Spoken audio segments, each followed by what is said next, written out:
How to repaint your home like a pro. This is a step by step guide for repainting your walls. आज का podcast खास है उन लोगों के लिए जो अपने घरों या ऑफिस की ऑलरेडी पेंटेड वॉल्स को रीपेंट करना चाहते हैं। सवाल ये है कि रीपेंट करने का जो बेस्ट तरीका है वो क्या है? क्या पुराना पेंट निकालना जरूरी है? क्या प्राइमर लगाना चाहिए? क्या फिर से पूरी वॉल पर पुट्टी करना जरूरी है? आज हम ये सब स्टेप बाय स्टेप देखेंगे, बिल्कुल क्लियर और प्रैक्टिकल तरीके से। नमस्ते and welcome to on the floor. मैं हूं दिनेश व्यास। आप देख रहे हैं ओटीएफ पर यह नया podcast which is about repainting the walls step by step guide. हम ये डिस्कशन शुरू करें उसके पहले छोटी सी गुजारिश। अगर आपको ओटीएफ का ये कंटेंट पसंद आता है तो प्लीज इस चैनल को सब्सक्राइब करें और इन पॉडकास्ट को अपने नेटवर्क में शेयर करें। ओटीएफ एक इनिशिएटिव है जो बिल्डिंग मटेरियल्स और फ्लोरिंग के बारे में ऑथेंटिक इन्फॉर्मेशन को जो पब्लिक डोमेन में नहीं है, जिनके कारण काफी परेशानी होती है प्रोफेशनल्स को भी और एंड यूजर्स को भी, उन सभी इंफॉर्मेशन को ज्यादा से ज्यादा लोगों तक पहुंचाने का ये इनिशिएटिव है। और इसमें अगर मुझे आपका सपोर्ट मिलेगा by your subscription and by your sharing, then I'll be very thankful to you. तो चलिए हम बात करते हैं पुरानी दीवार को रीपेंट करने के सही तरीके से, स्टेप बाय स्टेप, ताकि आपका काम आसान हो जाए। सबसे पहली बात, do a detailed inspection of the walls that you want to repaint. कहीं सीलन या सीपेज तो नहीं है, और अगर आपको ये दिखता है तो एक सीरियस चीज है। दीवारों पे जो सीलन है वो कुछ लोगों को जैसे दांत खाज या खुजली की समस्या होती है, वैसा है। कपड़े कितने भी चेंज करो, जब तक वो इन्फेक्शन जड़ से जाएगा नहीं, परेशानी बनी रहेगी। यानी कि सबसे पहले अगर मॉइस्चर है तो ये पेंट का दुश्मन है, शॉर्ट टर्म में भी और लॉन्ग टर्म में भी।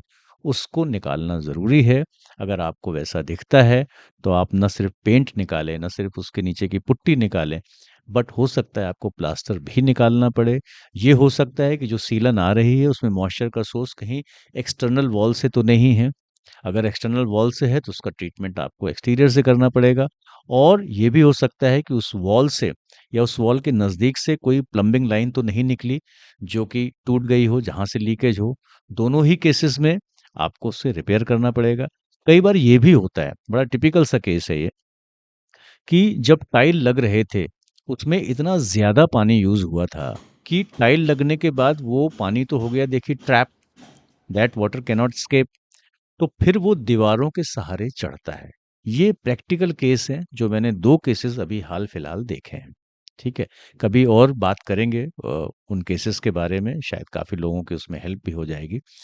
तो सीलन यानी कि मॉइस्चर का सोर्स प्लग करना ज़रूरी है। उसके लिए जो भी करना पड़े, अगर आपको रीप्लास्टर भी करना पड़े तो प्लीज़ करें, क्योंकि इसके बिना काम नहीं चलेगा। तो this was the first point, inspect your walls for moisture या सीपेज या सीलन। अब हम आ जाते हैं अपने सेकंड स्टेप में, क्लीनिंग एंड स्क्रैपिंग। दीवार को अच्छे से साफ करना चाहिए। ब्रश से पूरी धूल हटा लें। अगर पुराना पेंट फ्लेकी है यानी कि छिल रहा है तो एक पुट्टी नाइफ से उसको हल्के से स्क्रैप कर दें, निकाल दें। पूरा निकालने की ज़रूरत नहीं है, जो भी हिस्सा लेकिन लूज़ हो उसे ज़रूर हटा दें। Third step is surface repair. अगर दीवारों में दरारें पड़ी हैं या उसमें गड्ढे हैं तो वॉल पुट्टी से इसे भर दें, अच्छे से इसे स्मूथ करें ताकि दीवार एकदम सपाट लगे। थोड़ा पेशेंस रखना पड़ेगा यहाँ। फोर्थ स्टेप इज़ सैंडिंग, यानी कि सैंड पेपर से उसको घिसना। सैंड पेपर आपको कौन सा लेना है? मीडियम ग्रेड का। अब ये मीडियम ग्रेड क्या है? तो देखिए, सैंड पेपर आपने देखे होंगे कि कोर्स से लेके फाइन तक आते हैं, यानी कि बड़े बड़े दाने से जो एकदम बारीक से होते हैं। ठीक है? तो जो 150 200 250 वाला जो ग्रेट है, 240 वाला जो ग्रेट है, वो स्मूथ की तरफ होता है। और 40 और 60 ग्रेड के जो हैं वो काफ़ी कोर्स होते हैं। तो आपको लेना है 80 टू 120 ग्रेड के बीच का सैंड पेपर। इससे आपको काफ़ी अच्छे रिजल्ट्स मिलेंगे। पांचवा स्टेप है प्राइमिंग। आपको प्राइमर लगाना है, और ये जो प्राइमर आप लगाएंगे वो कंपैटिबल होना चाहिए प्रीवियस पेंट से। प्राइमर एक तरह से मैजिक है जो आपके जो पुराना पेंट था और जो आप नया पेंट करने वाले हैं, इन दोनों के बीच में बॉन्ड का काम करेगा। जनरली वाटर बेस्ड प्राइमर अच्छा होता है घरों के लिए, लेकिन अगर आपका प्रीवियसली जो पेंट यूज़ हुआ है, वो अगर ऑयल पेंट है, तो प्राइमर भी आपको उसी हिसाब से, उससे कंपैटिबल जो हो, वो ही आपको यूज़ करना पड़ेगा। 1 coat of primer is sufficient.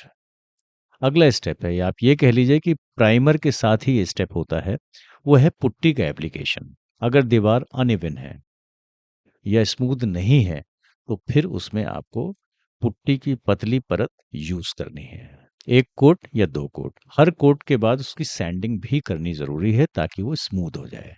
वैसे हर केस में पुट्टी करना कोई कंपल्शन नहीं है। ये एक ऑप्शनल स्टेप है अच्छी फिनिश के लिए, खासकर अगर वो वॉल काफ़ी पुरानी है। 7वां स्टेप, ये सब होने के बाद पेंट के पहले आपको दीवार की पूरी डस्ट बड़े अच्छे तरीके से हटानी है। सूखा साफ कपड़ा यूज़ कर सकते हैं, वैक्यूम क्लीनर अच्छे से यूज़ कर सकते हैं। पेंट की फिनिश काफ़ी कुछ इस बात पर डिपेंड करती है। 8वां स्टेप यानी कि पेंटिंग शुरू, पेंट का पहला कोट।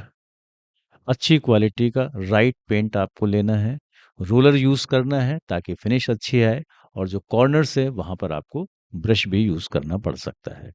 कौन-सा पेंट ठीक रहेगा, इस बारे में हमने कई पॉडकास्ट किए हैं, कितने तरह के पेंट होते हैं, which are the best 5 paints for interiors. ये सभी पॉडकास्ट पेंट की प्लेलिस्ट में मौजूद हैं, आप उन्हें रेफर कर लें। फर्स्ट कोट के सूखने के बाद हर पेंट का ड्राइंग टाइम अलग-अलग होता है, और पेंट मैन्युफैक्चरर वो सारी इन्फॉर्मेशन आपको अवेलेबल कराता है। उसके बाद आपको करना है पेंट का दूसरा कोट। जनरली जो वाटर बेस्ड पेंट्स हैं, उसमें 4 टू 6 आवर्स का गैप ज़रूरी है। लेकिन 2 कोट करना ज़रूरी नहीं है। कब?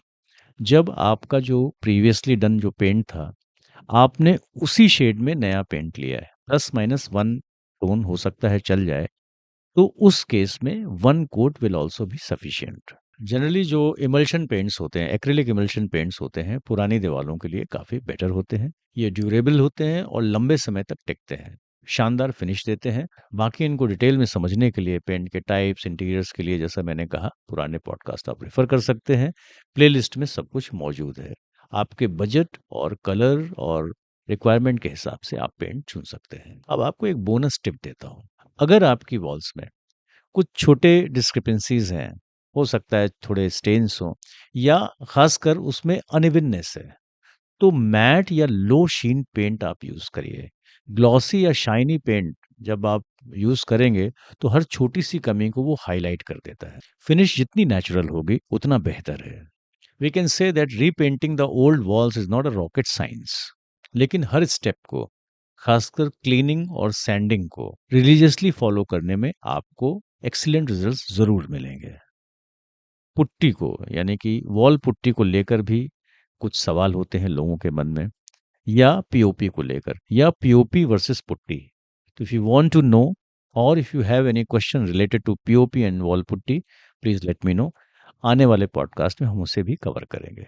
आज के लिए बस इतना। See you soon in the next podcast with some new subject, और maybe in a Q&A session. Please don't forget to subscribe the channel and give your feedback in the comments. Thank you very much.